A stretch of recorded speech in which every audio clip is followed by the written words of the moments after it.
Kunja Bihari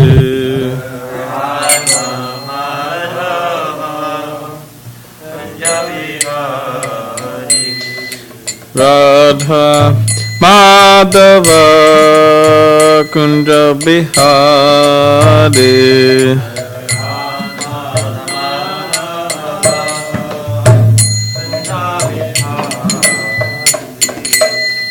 Vijanavapa Girivadadari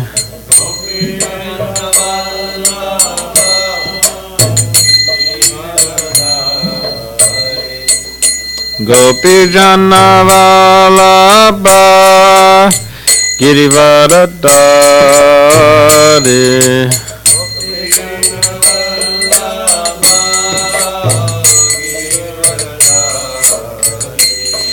Yashodanandana Brajana Ranjana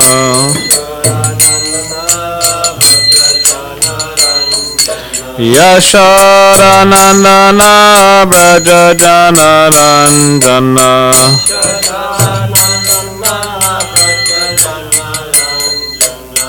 Yamunadhira Vanachari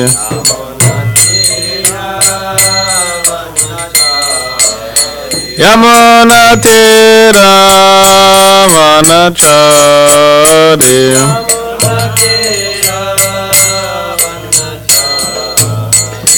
Jaya Radha Madhava Kunja Bihari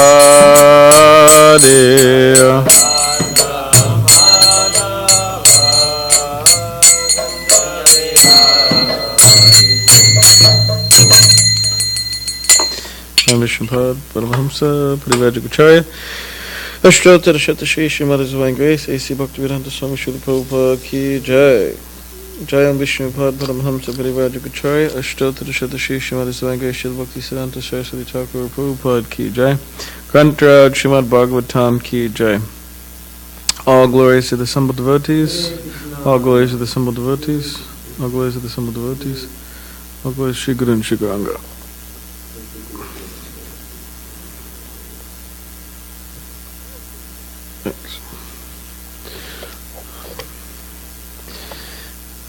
Okay, so today we're reading from Srimad Bhagavatam, Canto 4, entitled Creation of the Fourth Order, Chapter 9, Dhruva Maharaj returns home, and we are on text 29.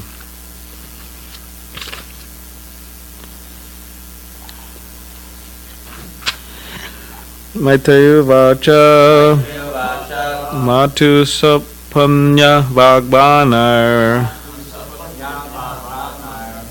Hridividastutan Smaran Aichan Mukti Patir Muktim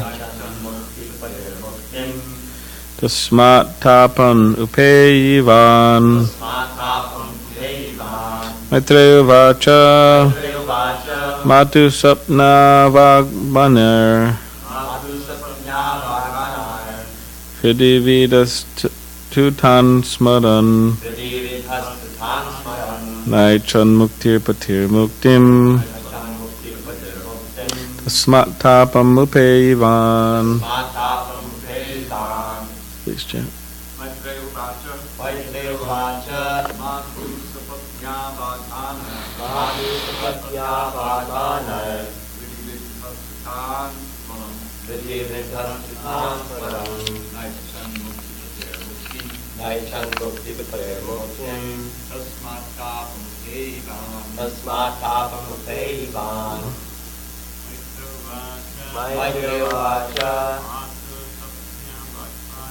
Matu sapatya bhagavana Vridivindastutam smaran Naichan mukti pader muktim Tasmatapam upeyivan Maitreya vacha Matu sapatya bhagavana Pridhivindastitan smaran Nayachan mukti pade muktim Tasmatha pamapeva Maitrevacha Matu sapatnya bhagvanai Pridhivindastitan smaran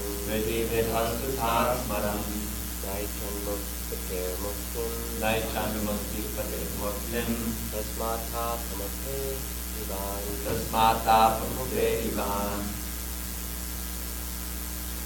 Maitrevacha Matu sapatnya bhagvanai Pridhivindastitan smaran Nayachan mukti pade muktim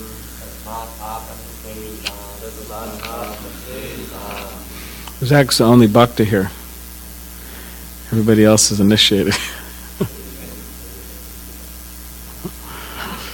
So Zach needs to get initiated. Okay, word by word. Maitreya Vacha. The great sage Maitreya replied, Matuhu, of his mother. Sapatnyaha, of the co-wife. Bhakvanai, by the arrows of harsh words. Hridhi, in the heart. Vidaha, pierced. Tu, then. Tan, all of them. Smaran, remembering. Na, not. Aichat, desired. Mukti patehe, from the Lord, whose lotus feet give liberation. Muktim, salvation. Tasmat, therefore. Tapam, grief. Payivan, he suffered. Translation. Maitreya answered, Dhruva Maharaja's heart, which was pierced by the arrows of the harsh words of his stepmother, was greatly aggrieved, and thus when he fixed upon his goal of life, he did not forget her misbehavior. He did not demand actual liberation from this material world, but at the end of his devotional service, when the Supreme Personality of Godhead appeared before him, he was simply ashamed of the material demands he had in his mind. Purport. This important verse has been discussed by many stalwart commentators. Why was Dhruva Maharaj not very pleased, even after achieving the goal of life he desired? A pure devotee is always free from any kind of material desires. In the material world, one's material desires are almost demonic. One thinks of others as one's enemies. One thinks of revenge against one's enemies. One aspires to become the topmost leader or topmost person in this material world, and thus one competes with all others. This has been described in the Bhagavad Gita, 16th chapter, as a surik. A pure devotee has no demand from the Lord. His only concern is to serve the Lord sincerely and seriously, and he is not at all concerned about what will happen in the future.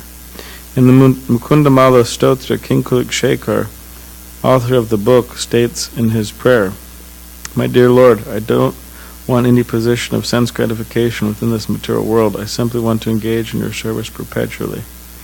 Similarly, Lord Chaitanya in the Shikshashtika also prayed, My Lord, I do not want any amount of material wealth. I do not want any number of materialistic followers, nor do I want any attractive wife to enjoy.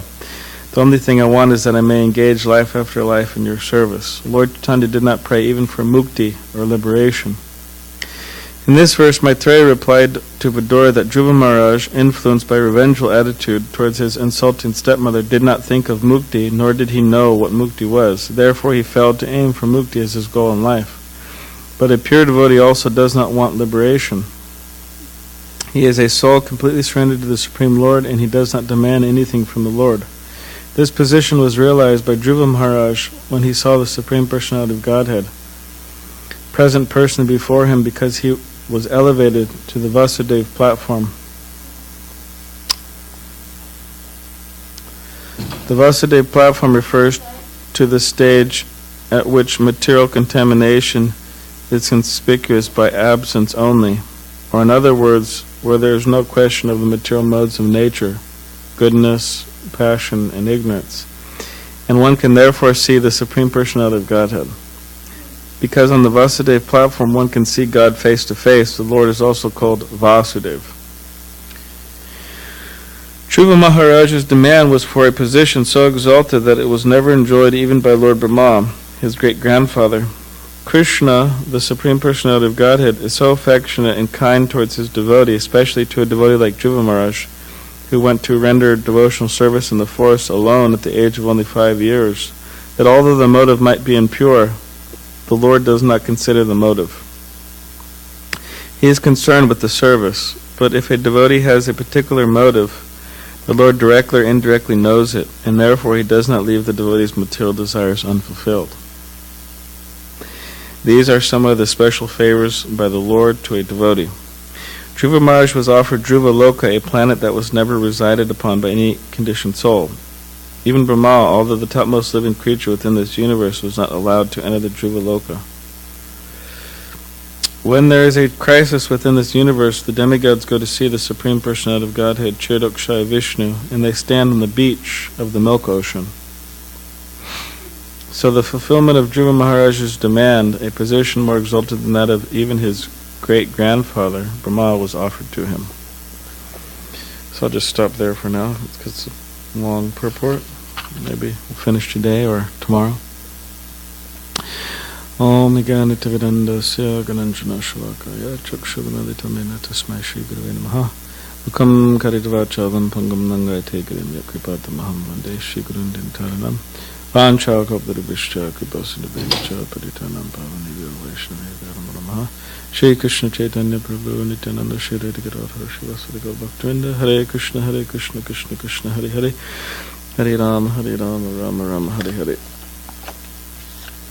So read it again. Maitreya answered, Dhruva Maharaj's heart, which was pierced by the arrows of the harsh words of his stepmother, was greatly aggrieved. And thus, when he fixed upon his goal of life, he did not forget her misbehavior. He did not demand actual liberation from this material world.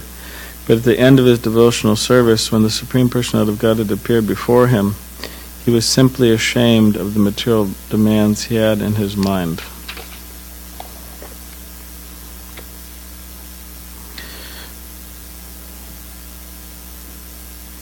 So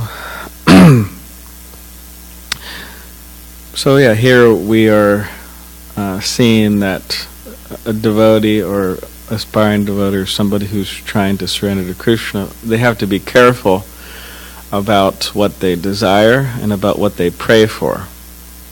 Which you could say, praying is usually people are expressing their desire to God or Krishna, saying, please do this, please do that, please free me from my anger problem, or please whatever.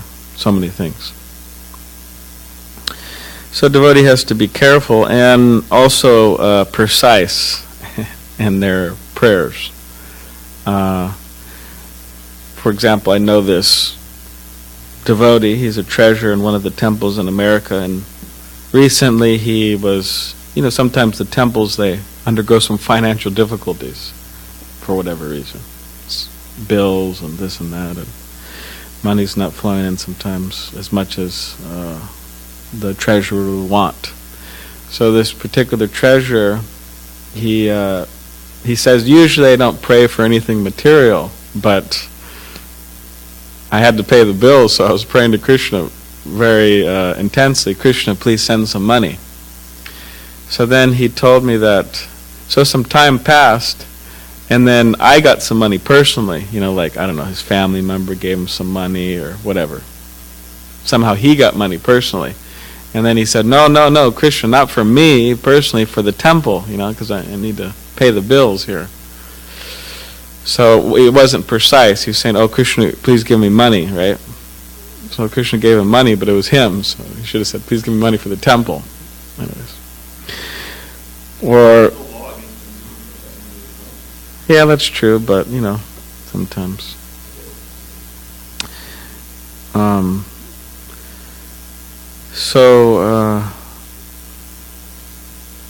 And then, I don't know where this came from, I don't know who came up with it, but it's pretty clever. I thought that there's a little know if there's a story or whatever, but this, some devotee was out in the forest, right?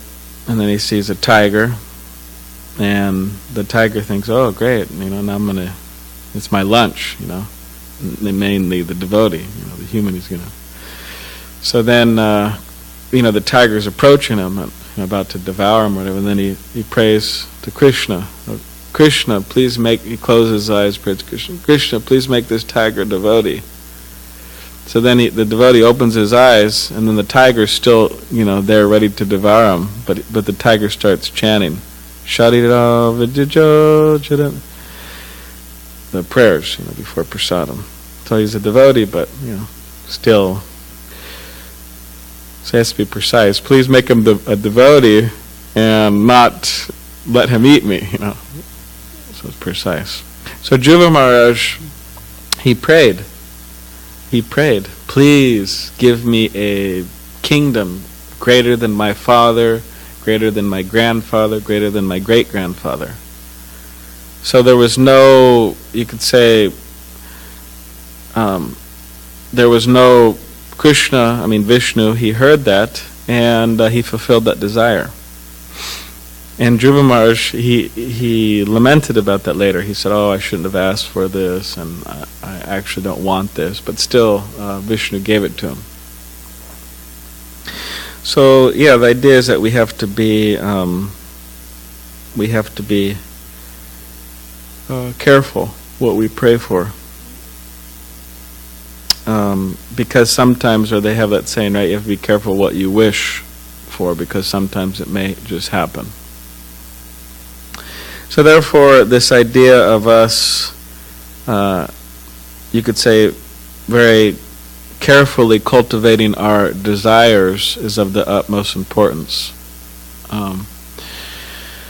And depending on the particular modes we associate with, which that covers everything, what we eat, when we eat, how much we sleep, how much we don't sleep, our clothes, our living space, everything could be categorized within these modes, practically speaking.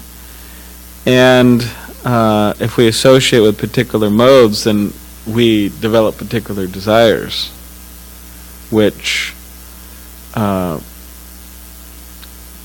we may be sometimes in the realm of brahmacharya, in the realm of brahmacharya life. Brahmacharis, they may have in their mind that, yes, I'd like to stay brahmachari for a long time.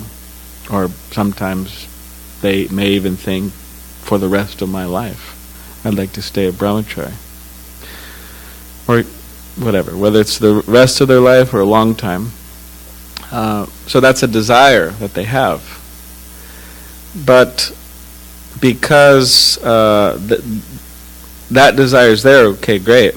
But because of association with other modes that don't support brahmacharya, namely the lower modes of material nature, such as rajas and tamas, or associating with particular people, then although they have that desire, they cannot fully act on that desire, and they end up acting on other desires, namely giving up their brahmacharya life. And that's just one example. There's so many examples. A lot of times devotees, when they join the temple, there's just so many sweets here. It's almost mind-boggling how many sweets are here. It actually is mind-boggling how many sweets are here. 2, 4, 6, 8 burfis every single morning, and then sandesh. That's 16 sweets right there. And then for breakfast, you have these 4 huge balls of halava. And then you have the daily sweet, which is probably another 2, 4, 6, 8. And that's just one offering. That's 8 times, that's 28 sweets. And then you have Sunday feast, you have Krishna lounge sweets. And on, you have the kheer, right? Every morning, every evening. There's just an ocean of sweets here. Like an ocean of milk, right? Ocean of sweets. You're swimming in the, gulab jamins and sandesh and burfi and all that. So sometimes devotees, they want to, they have this, oh, okay, I'm going to give up sweets. And most of them are not very successful. Because you could, you wonder why, because there's just so many sweets, it's available. If it wasn't available, then, it'd be easier to resist. So the point is that even externally, things that that is within our external vision or within our environment, if we have to be careful that we're putting the right people, we have to be careful that we're creating the right environment for ourselves to be successful and not fall down in temptation. So, for example, if somebody's trying to be a brahmachari, I keep on talking about brahmachari for whatever reason, but someone's trying to be a brahmachari, and they're taking too many sweets, or because that doesn't really help, like excessive sweets. And if they're associating with people who are not really into brahmacharya, or too much with opposite sex, then it's just the natural desires just develop in that direction, and it's hard to resist the temptation of it, because we're subjecting ourselves to particular modes, to a particular environment, and therefore desires develop. And Prabhupada would say that the modes of material nature are just like a spell. He would use that word, right, Javeda Prabhu? A spell. So it's like a wand, you're in the mode of passion. It's like a spell. You're in the mode of ignorance.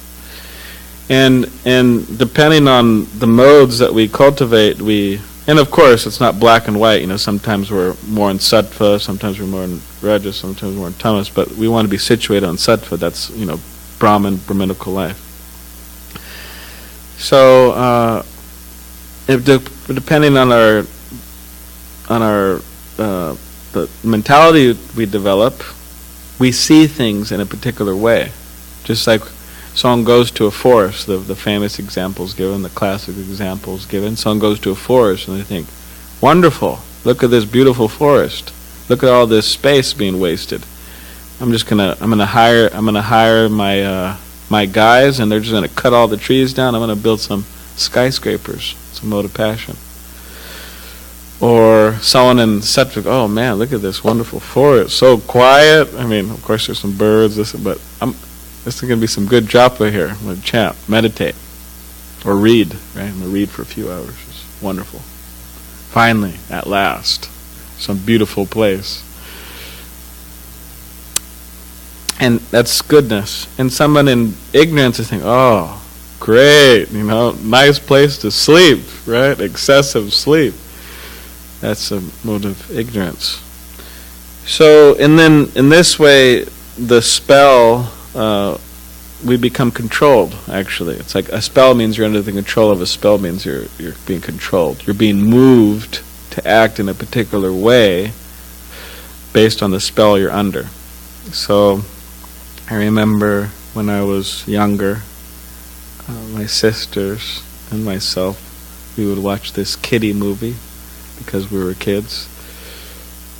And it was some movie. It wasn't an animated movie. It was, real people, I guess. Of course they're playing roles, so real people playing fictitious roles, but so the storyline, which Prabhupada said, he said Putana, Prabhupada said that Putana, she would fly around on a broomstick, right? That's what Prabhupada said. Or not Putana. Sorry, he said that in Krishna book, he said that not Putana, but he said that there were women, witches, who would do that, black magic and all that. Not Putana. She would just go around trying to, kill babies. Anyways.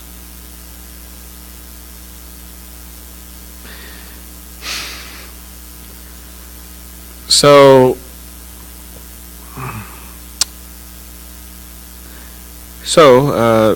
in this particular movie we would watch, there were witches, and that's what they do. They fly around with broomsticks, but one of them, or maybe all of them, there were women, and then she would sing. There's a part where she would sing, "I put a spell on you, and now you're mine." So she'd put spells on people, and make them act in a certain way, whether it was demoniac or just out of ordinary.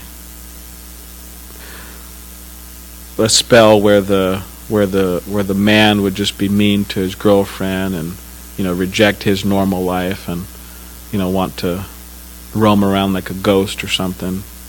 Just stuff like that, like evil spell, So she would sing that, "I put a spell on you and now you're mine." As far as I remember, she would use her, to some degree, her womanly beauty. Check it. "I put a spell on you and now you're mine," and the guy would become under control. So similarly, you could say material nature or Maya. She put a spell on people, and the people are hers. They move according to her direction. Namely in the lower modes of material nature and Maya, and just forgetting Krishna, thinking that they're the material body, thinking that this material world is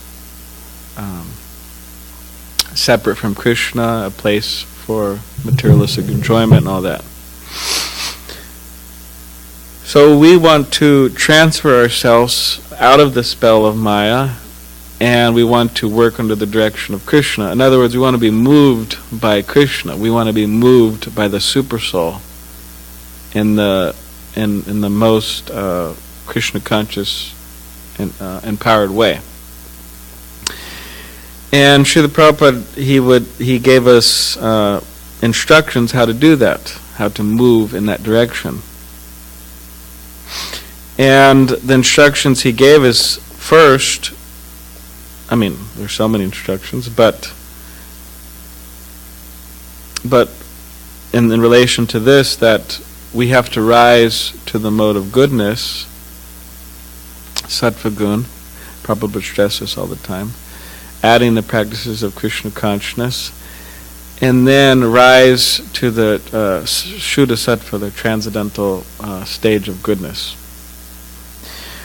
Which it's not necessarily easy, but it's a lot better thing to strive for than just being a fool, an absolute fool, under the spell of material nature. So Dhruva Maharaj here, he's lamenting because of what he asked for, because of his past activities. So we should also lament our past activities.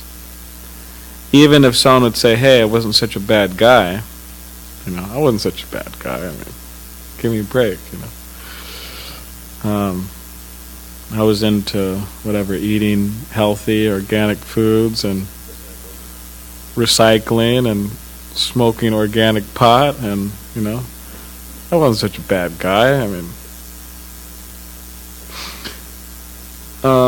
Okay, fine. Maybe some people aren't such bad guys. It's not that everybody who joins the Hare Krishna movement was an absolute, asuric demon before he joined. Okay, maybe there were, maybe there were sattva gunis, or maybe they're Mormons or something. I'm just joking.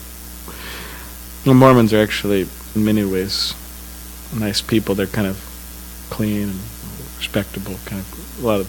Anyways. But just the fact that we are in this world, and and what to speak of our previous lives, we had to do something bad. And most of us, or at least most people, could think back in this life of the things, the abominable things or regrettable things that they've done. So we have to keep that in our minds, that I am coming from a very fallen background. And therefore I should always remember that, and I should always be humble, that because it is only by the mercy of my spiritual masters, only by the mercy of Krishna and the Vaishnavas, that I am able to do what I'm doing now. Even though I may not be a pure devotee, I'm not a pure devotee, but I'm chanting Hare Krishna and doing some of the other things, which if you rewind, to my past, I was not doing those things, and I was maybe doing other things that were completely against the principles of Bhagavad Gita and so on. So we have to remember that and be humble, because that humility is by definition, a devotee is humble, by definition.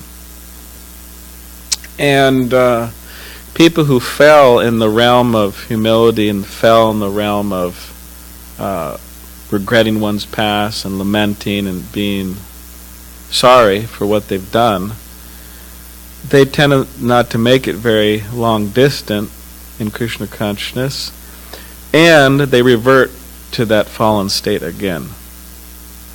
They just go back to where they came from. It's like terrible.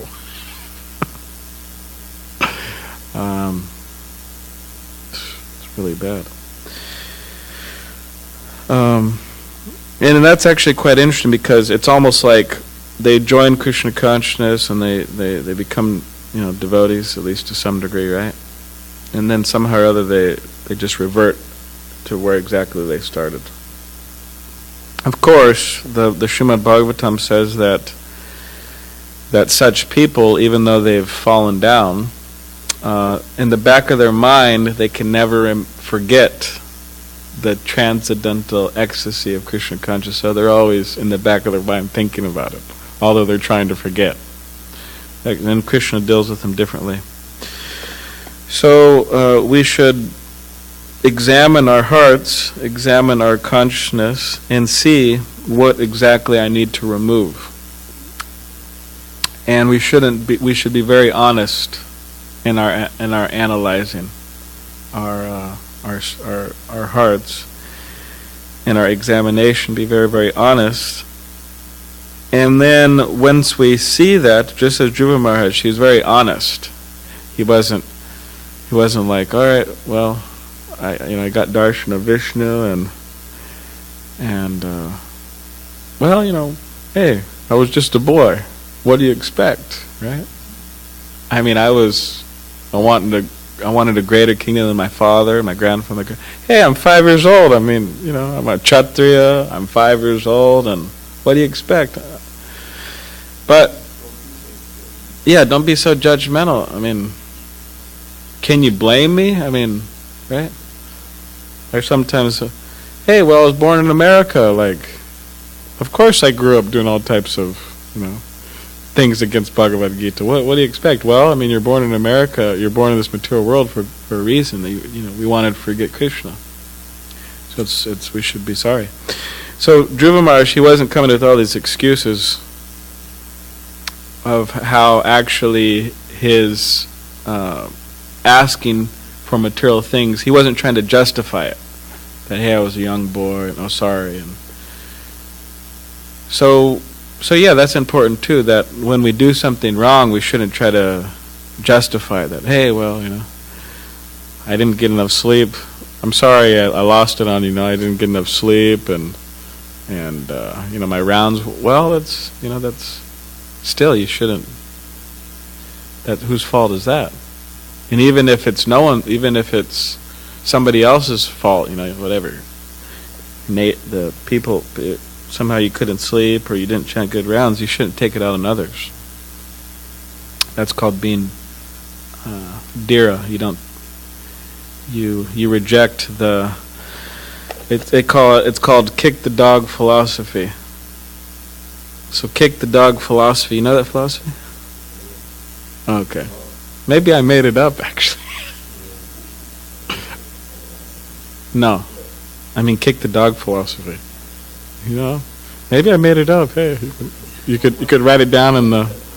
Okay, the philosophy is that, you have a. I mean, it's a psychological thing that happens all over the world, but I don't know if they have a name for it, more technical name.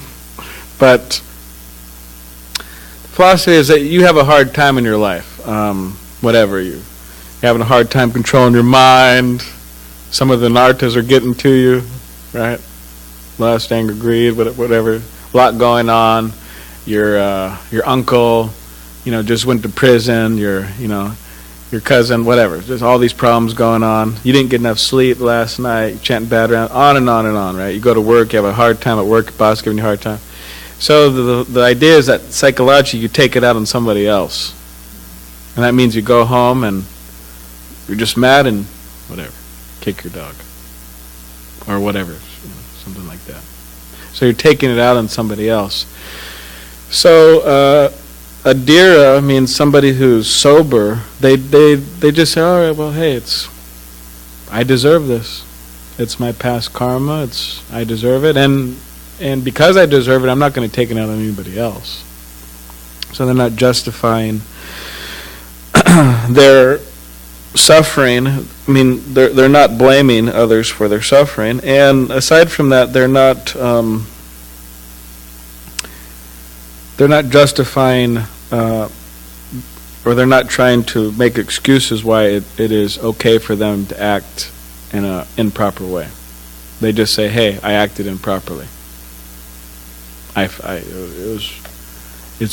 It's because of I can't control my mind, my senses, whatever. I just acted improperly." So this is what Dhruva Maharaj is explaining. He's saying, I was in Maya.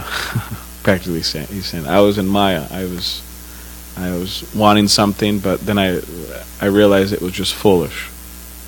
And so that's important that we do that. And aside from doing that, it's important that we realize what we shouldn't want, but it's important that we realize what we do want. Just like Srila Prabhupada said that the hippies, he said, interesting enough, in a letter, he said, the hippie philosophy is actually not so bad, because they want to give up material life. There's that sentiment. Of course they can't, but so Srila Prabhupada said that the hippies, they knew, how did it go? Oh yeah, the hippies, they knew what was wrong. This problem, but they didn't know what was right. So in other words, they didn't have a solution.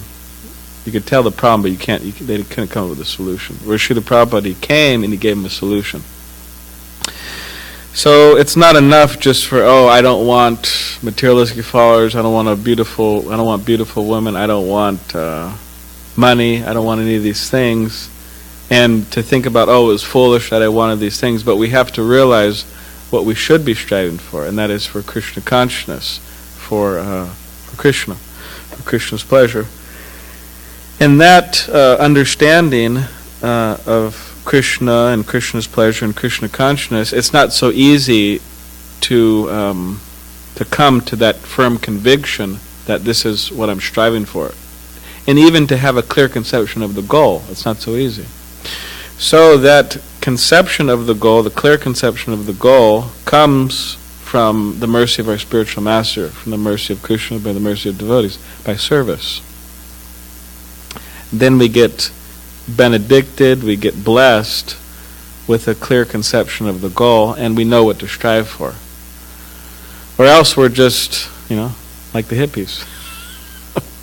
We know what is wrong, right? But we don't really know what's right. Or we have a theoretical understanding or very fuzzy understanding. So therefore we need the mercy of the devotees and Krishna and the spiritual master to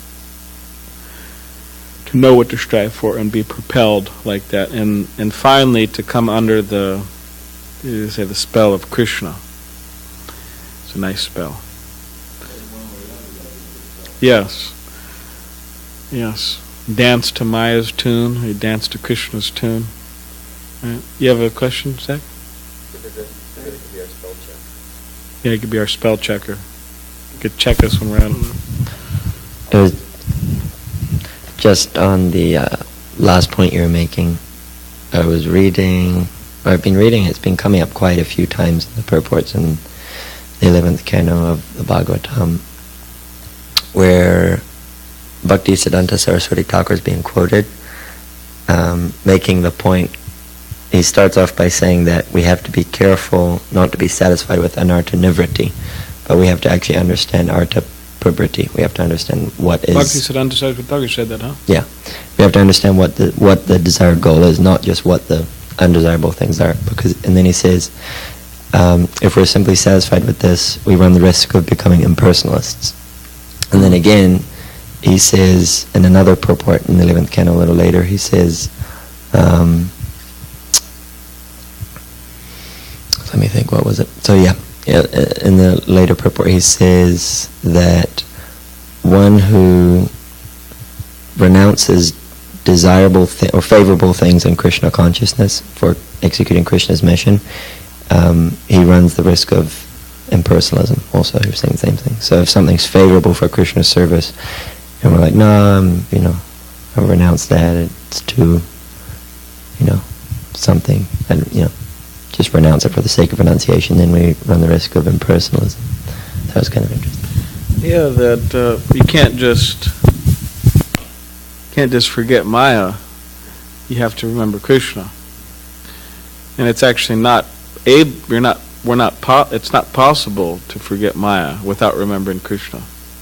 Not possible. So yes, or else it's like impersonalism. Because impersonalism means you're trying to forget Maya. You're trying to forget whatever they mean by that. Mayavadis, whatever they. Some of the conceptions aren't super clear, but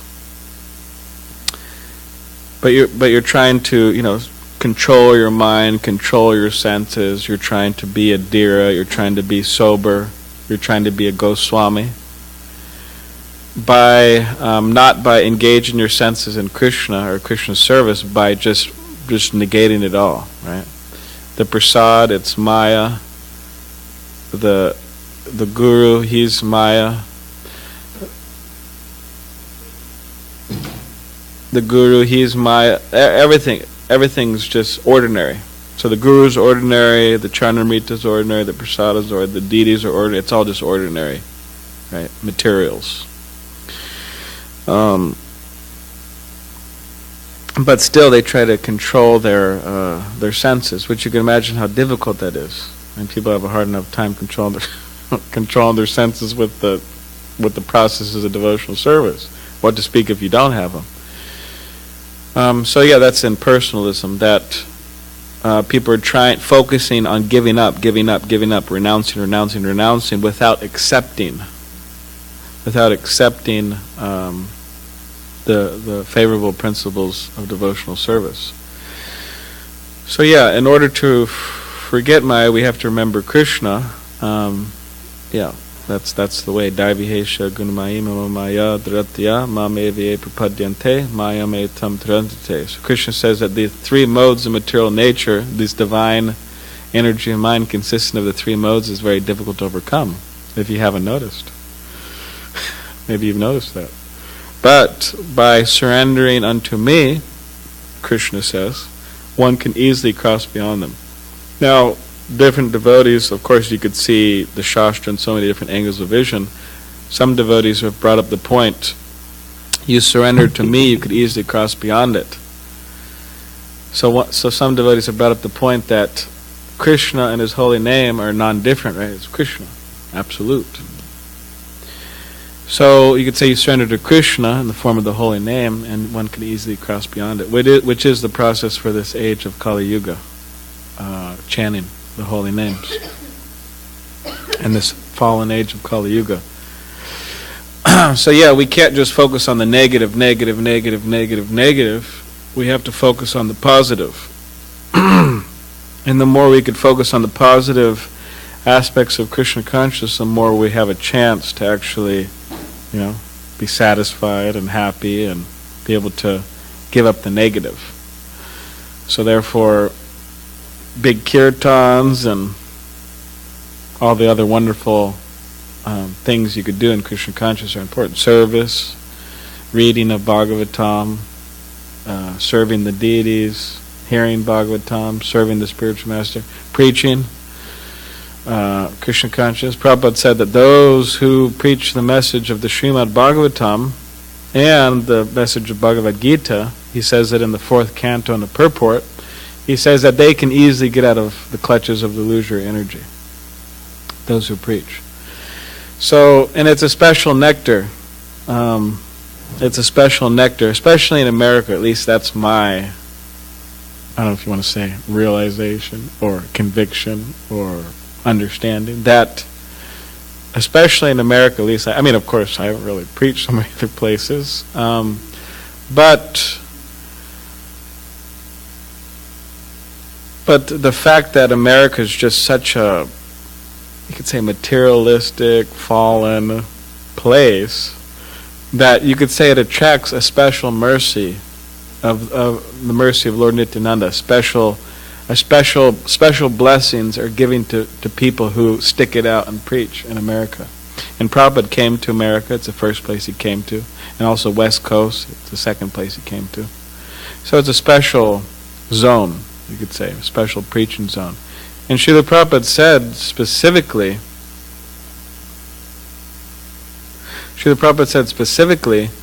that about preaching, at least he said in the material world, he said, preaching in the material world, or spreading Krishna consciousness in the material world, it's a very special ecstasy. And he gave an example, and an example is given. So Prabhupada initiated many devotees, and he named one of the devotees Bhavananda. So Bhava means like the ocean of birth and death, the material world, Bhava. And Ananda means bliss. So this devotee got the name Bliss of the Material World, Das, right? And then this devotee was thinking, oh, what on earth does that mean, Prabhupada? What's the bliss of the material world? What could it possibly be? We're trying to give up the bliss of the material world, right? Reject it. Maya. So then Prabhupada explained, he said, the bliss of the material world is preaching. And he said that in the spiritual world, you don't preach, because everybody's devotees. You don't have to preach. You don't have to tell them, hey, I know you want to sit back in your home and not go out and herd the cows, but hey, Prabhu, it's time, ring, it's time to go out and herd the cows, or they don't have to call the gopis, hey, it's time to go out and dance with Krishna, right? No, they just go. They're fired up, right? So, or I'm adding these things, but you don't have to tell. In the spiritual world, it's not that they're having Bhagavatam classes up there and they're saying, hey, you're not the body, Prabhu, right? You are your body in the spiritual world. So you have to, you are your body. So tell them, hey, you're not. You are your body, Prabhu. There's not. So things are just going on, right? You are your body, and we will go out and herd the cows, right? Very soon. So, so it's a special nectar. It's a special nectar. So by engaging in these, then we're able to give up the negative and accept more and more the positive, and actually make a lot of progress. So that's the idea. So yeah, we can't just focus on negative. Madhusudan Prabhu, maybe he's watching. He commented and he said, oh, he's watching. Yeah, he's watching. He said maybe to help out the brahmacharis and the temple. He said, how about saving some of those sweets?